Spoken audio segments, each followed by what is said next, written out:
तो चलिए आज की इस वीडियो में स्टार्ट करते हैं बायोस्फीयर किसे कहते हैं। ठीक है, तो biosphere is made up the parts of earth है। तो बायोस्फीयर किस चीज़ से मिलकर बना होता है? पृथ्वी के ही पार्ट से मिलकर के बना हुआ होता है। वेयर द लाइफ एग्जिस्ट, जहाँ से लाइफ एग्जिस्ट करती है, जहाँ पर जीव जंतु जीते हैं, उसी को हम बायोस्फीयर के अंदर लाते हैं। ठीक है, जहाँ से लाइफ का जीवन का शुरुआत होती है, जहाँ पर जीवन का अस्तित्व होता है, उसे हम बायोस्फीयर के नाम से हम लोग जानते हैं। ठीक है, the biosphere extends from the deepest root system of the trees to the dark environment of the ocean trenches। यहाँ पर कहने का मतलब है बायोस्फीयर कहाँ तक एग्जिस्ट करती है?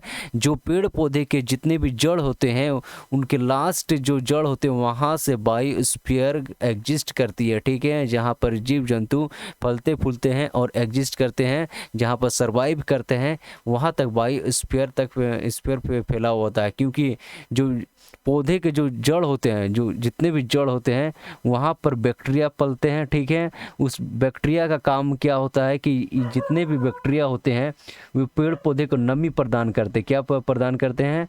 नमी प्रदान करते हैं, जिससे जो पौधे के जो ग्रोथ होता है, ग्रोथ में फ़ायदेमंद होती है, यानी बेनिफिशियल होती है। ठीक है, अब बदले में पेड़ पौधे क्या क्या देते हैं बैक्टीरिया को? उन्हें भोजन प्रदान करते हैं, क्योंकि कुछ बैक्टीरिया सनलाइट को भी क्या करते हैं? भोजन के रूप में लेते हैं। ठीक है, तो आपको समझ गए हैं कि बायोस्फीयर कहाँ तक काम करता है। बायोस्फीयर जो पेड़ पौधे के जो डीपेस्ट रूट सिस्टम है, वहाँ तक एग्जिस्ट करता है।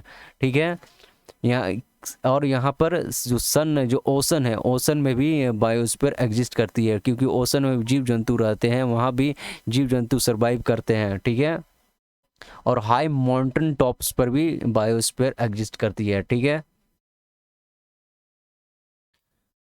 The biosphere also known as ecosphere. The biosphere हम लोग दूसरे टर्म में यूज़ करते हैं। द इकोस्फीयर, बायोस्फीयर को ही हम लोग इकोस्फीयर के नाम से हम लोग जानते हैं। तो यदि आपसे पूछा जाए इकोस्फीयर क्या होता है, तो इकोस्फीयर इज अ बायोस्फीयर, ये दूसरा नाम है इसका। ठीक है, तो इकोस्फीयर में ही जितने भी इकोसिस्टम आते हैं, सभी का सभी इकोसिस्टम में एग्जिस्ट करती है। दोनों वाइस वर्सा के रूप में हम लोग लेते हैं, क्योंकि जो बायोस्फीयर बड़े लेवल पर काम करती है, जितने पृथ्वी है बड़े लेवल पर एग्जिस्ट करती है, उतने ही लेवल पर इकोसिस्टम एग्जिस्ट करती है। ठीक है, तो यहाँ पर जिक्र कर रहा है the world wide sum of all ecosystem, जितने भी इकोसिस्टम है सभी इकोस्फीयर है। ठीक है, it can also be term the zone of life on earth है।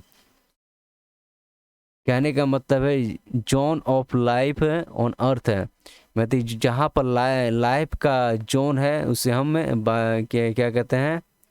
दूसरे टर्म में यूज करते हैं। ठीक है, it can also be termed the zone of life on earth है। ठीक है, ठीक है, अब यहाँ पर आते हैं the earth in terms of sphere, यानी अर्थ क्या? एक स्फीयर, एक गोला है।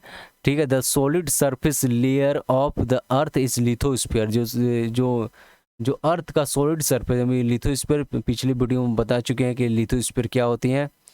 The atmosphere is the layer of air. Atmosphere क्या कहते हैं?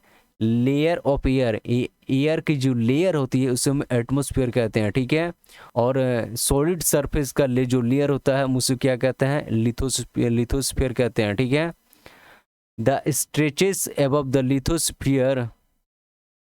ठीक है, जो लिथोस्फीयर का स्ट्रेचेज जो जो ऊपरी भाग होता है, उसे मेट्रोस्फीयर कहते हैं। ठीक है, earth's water on the surface in the ground and air the makeup the hydrosphere. जहाँ पर पृथ्वी पर पृथ्वी के सरफेस पे जहाँ जहाँ वाटर पाया जाता है, हम उन्हें हाइड्रोस्फीयर में अंडर लाते हैं। ठीक है, the biosphere has existed about 3.5 billion years. ठीक है, तो बायोस्फीयर कब से एग्जिस्ट कर रही है? 3.5 बिलियन ईयर से एग्जिस्ट कर रही है। लेकिन इससे पुराना हाइड्रोस्फीयर है, हाइड्रोस्फीयर लगभग 4 बिलियन से एग्जिस्ट कर रही है। ठीक है, 4 बिलियन से एग्जिस्ट कर रही है। ठीक है, 4 बिलियन से एग्जिस्ट कर रही है। The biosphere earliest life forms, जो बायोस्फीयर के जो प्रारंभिक जीवन का रूप था, क्या था? प्रोकारियोट्स। प्रोकारियोट्स था। बायोस्फीयर का जो पहला जो लाइफ था प्रोकारियोट्स था, जो प्रोकारियोट्स ही सरवाइव कर रहा था, जो बिना ऑक्सीजन से जी रहा था। प्रोकार्योट्स एक तरह का बैक्टीरिया है जो बायोस्फीयर का सबसे पहला जीव जंतु हो, उसे हम प्रोकार्योट्स के नाम से जानते हैं, जो बिना ऑक्सीजन से सरवाइव कर रहा था। Ancient prokaryotes included single celled organism such as bacteria and archaea. ठीक है, अब इसमें देखिए some prokaryotes developed a unique chemical process. जो सम प्रोकार्योट्स है एक यूनिक केमिकल प्रोसेस डेवलप कर चुकी है। They were able to use sunlight to make simple sugar and oxygen. ठीक है, एक खास तरह का अपने अंदर एक डीएनए डेवलप कर लिया है प्रोकार्योट्स, जो सनलाइट की सहायता से सिंपल शुगर एंड ऑक्सीजन बना लेती है केमिकल प्रोसेस के द्वारा, क्योंकि उनके अंदर खास स्पेशल टाइप का डीएनए डेवलप कर चुकी है। इन्हीं डीएनए की बदौलत जो सनलाइट उन पर जो पड़ती है, तो सनलाइट से वो लोग क्या है सिंपल शुगर एंड ऑक्सीजन के है ना अपना फूड को निर्माण कर लेते हैं। ठीक है, out of water and carbon dioxide, a process called photosynthesis. ठीक है, इस प्रोसेस को हम लोग क्या कहते हैं, फोटोसिंथेसिस के नाम कहते हैं। ठीक है, फोटो का मतलब होता है लाइट और सिंथेसिस का मतलब होता है बनाना। जो लोग लाइट की सहायता से अपने भोजन को बनाते हैं उन्हें हम क्या कहते हैं, फोटोसिंथेसिस कहते हैं। आज का वीडियो का अंत यही होता है। मिलेंगे हम आपको नेक्स्ट वीडियो में। Thanks for watching and God bless you all.